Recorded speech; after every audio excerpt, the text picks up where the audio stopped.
Capston one finger తో touch చేస్తే revolution మొదలైనట్టే. Jubilee Hills inspector Muthu Yadav పై వేటు పడింది. కొండా సురేఖ మాజీ ఓఎస్టీ సుమంత్ వ్యవహారంలో చర్యలు తీసుకున్నారు. ఎఫ్ఐఆర్ నమోదులో అలసత్వం వహించారని సస్పెండ్ చేశారు. 25 రోజుల క్రితమే జూబ్లీహిల్స్ ఇన్స్పెక్టర్ గా ముత్తు యాదవ్ బాధ్యతలు చేపట్టారు.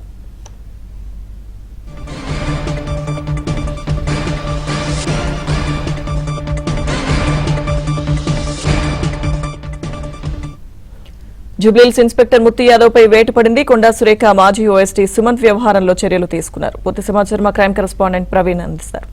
ప్రవీణ్, జూబ్లీహిల్స్ ఇన్స్పెక్టర్ ముత్తు యాదవ్ ను సస్పెండ్ చేస్తూ కొద్ది నిమిషాల క్రితమే హైదరాబాద్ సిపి సజ్జనార్ ఉత్తర్వులు జారీ చేశారు. ఎందుకంటే కొండా సురేఖ మాజీ ఓఎస్డీ సుమంత్ వ్యవహారంలోనే జూబ్లీహిల్స్ ఇన్స్పెక్టర్ పైన చర్యలు తీసుకున్నట్లు మనకు సమాచారం అందుతుంది.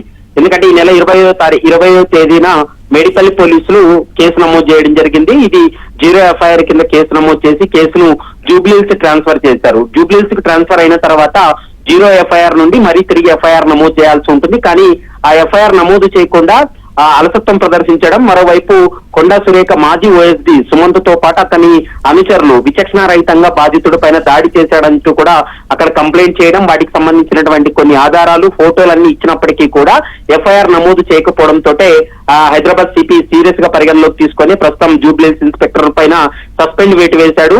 మరోవైపు ఇప్పటి వరకు కూడా సుమంత్ ని పట్టుకోవడంలో పోలీసులు వైఫల్యం చెందారు. ఎందుకంటే సుమంత్ 20వ తారీఖు ఎఫ్ఐఆర్ అయితే ఇప్పటి వరకు కూడా సుమంత్ ను పట్టుకోలేదు. కేవలం ఈ కేసులో ముగ్గురు మాత్రమే, అతని అనుచరులు మాత్రమే, ప్రస్తుతం డ్రైవర్ తో పాటు 2 అనుచరులు మాత్రమే అదుపులోకి తీసుకొని వారిని విచారించారు తప్ప సుమంత్ ని పట్టుకోలేదనేటువంటి ఆరోపణలు కూడా ఉన్నాయి.